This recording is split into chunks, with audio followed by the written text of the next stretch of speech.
गा रहे हैं। श्री विजयलाल यादव को तो बिरहा का देवता कहा जाता है। हमारे संजय प्रमुख जी हैं बनारस वाले, वो कहते हैं भूत हैं बिरहा के। और कम समय में ही रुचि ने जो ये नाम कमाया, बहुत उपलब्धि है हमारे बिरहा के लिए। हमारी धरोहर है, हमारी कल्चर, हमारी संस्कृत है, तो इसको जीवित करने के लिए, बढ़ाने के लिए हम लोगों को भी सामने आना पड़ता है, प्रोत्साहित करने के लिए। तो हमारी पुरानी इलाहाबाद की दादा राम कैलाश गीत गाते थे, छायावादी रहस्यवादी गीत है। उसका अगर शाब्दिक अर्थ लेंगे लौकिक तो दूसरा होता है, पारलौकिक लेंगे दूसरा होता है।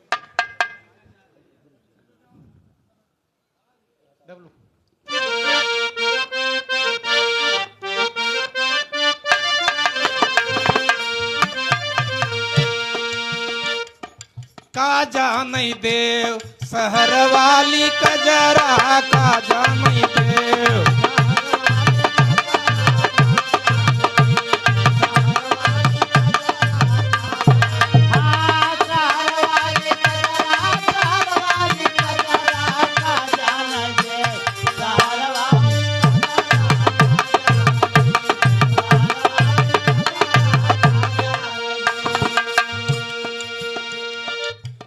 के बलमुआ के पूड़ी मिठाई, आन के बलमुआ के पूड़ी मिठाई,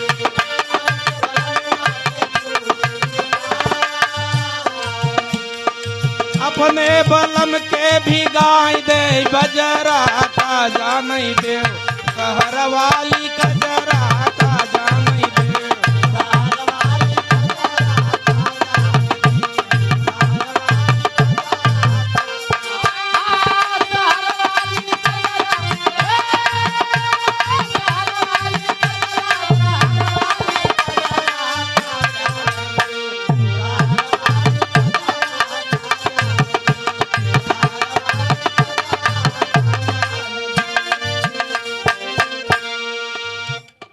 आन के बलमुआ से हंसी हंसी बोले,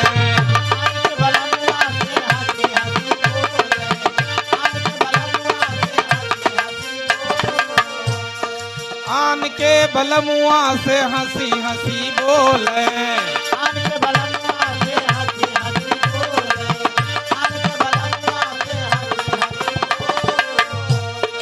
अपने बलम के दिखाई दे नखरा, का जानई देव शहर वाली कजरा, का जानई।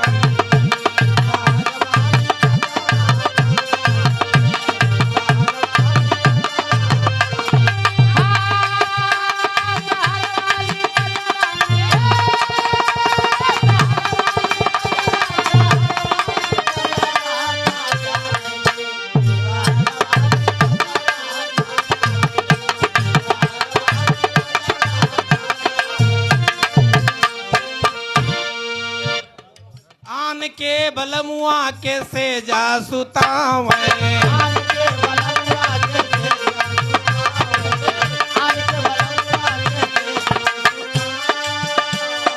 आन के बलमुआ के सेजा सुतावे, आन के बलमुआ के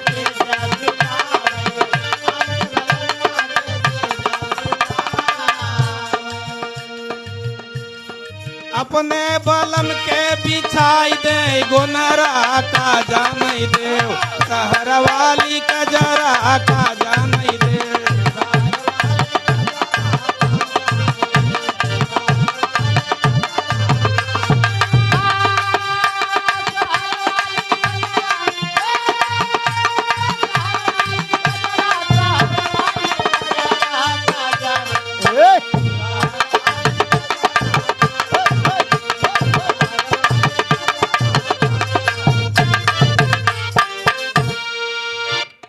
आन के बलमुआ के महल अटारी,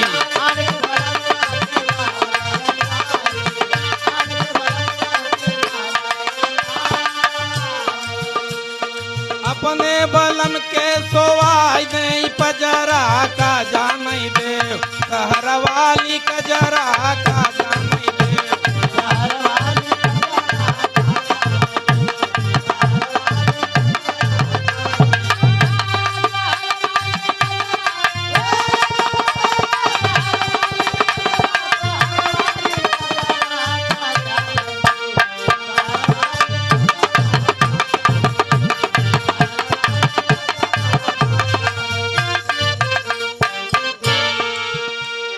इसका अर्थ बता देना जरूरी है, नहीं तो आप समझेंगे कि ये कोई चरित्रहीन नायिका है जिसके विषय में ये गीत गाया गया है। वाह ऐसा नहीं है।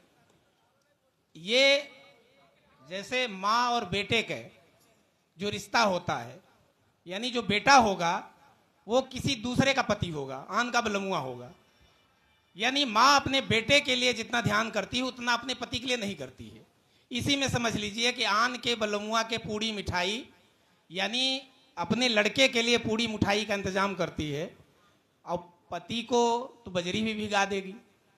इसी प्रकार से आन के बलमुआ से हंसी हंसी बोलें, यानी अपने लड़के से बहुत हंस के बोलेगी, चाहे पति को ना बोले ठीक से, नखड़ा दिखा दे। उसी प्रकार से बेटे के लिए आपने सुना होगा कि यदि बेटा पेशाब कर देता है तो माँ गीले में हो जाती है और बेटे को सूखे में कर देती है। तो उसी के लिए कहा गया है कि आन के बलमुआ के सेजा सुतावें, अपने बलम के बिछाई दे गोनरा। तो ये उस अर्थ में है, छायावादी हमने रहस्यवादी बताया, तो उस अर्थ में समझिएगा, वैसा न समझिएगा कि ऐसी नायिका के विषय में गाया गया है। आप सबका बहुत बहुत धन्यवाद। मैं स्वर्गीय विजय बहादुर, जिनकी आज तीसरी पुण्यतिथि है, उस उपलक्ष्य में भाई बलराम यादव एडवोकेट जी, डॉक्टर कमला शंकर जी, जो ये सांस्कृतिक कार्यक्रम श्रद्धांजलि सभा आयोजित किए हैं, आपको बधाई देते हैं, उनके चरणों में श्रद्धा सुमन अर्पित करते हैं। और सभी गायक कलाकार, आप दोनों तो कोई नाम का बातें नहीं है, मैंने पहले भी कह दिया कि बहुत ऊंचाई पे ले गए हैं। बिरहा बीच में बड़ा इधर उधर हो गया था, लेकिन अब बहुत आगे जा रहा है। इन लोगों से टाइम ही नहीं मिलता, बुकिंग होती है, जैसे राजन जी महाराज का कथा 2 साल आगे तक रहता है, वैसे इनकी बुकिंग रहती है। तो बिरहा हमारा बहुत फल फूल रहा है और उसको प्रोत्साहित ऊर्जित करने के लिए हम लोग रहते हैं। आप सबका बहुत धन्यवाद। मेरा यहीं बगल में मीठूपुर घर है, सब लोग जानते होंगे, हो सकता है कम लोग जाने। मेरा यहीं 5 किलोमीटर मीठूपुर घर है, मैं मिर्जापुर में पोस्टेड हूँ और आप सबका सदैव हमेशा से शुभचिंतक हूँ, ध्यान रखता हूँ। भाई बलराम जी को आभार है कि आपने बुलाया है अपने इस सरजमी पे, बहुत धन्यवाद। और रुचि जी आपको बहुत धन्यवाद, आभार। और विजय लाल जी आपको बहुत धन्यवाद। कबीर जी हमारे प्यारे लाल आए हैं, उनको बहुत ही धन्यवाद और प्रणाम। और डब्लू अपने घर के हैं, डब्लू विश्वकर्मा हारमोनियम वादक, ये अपने किसकिला के हैं, तो घर के ही हैं। सबको शुभकामना, बधाई, बहुत बहुत धन्यवाद।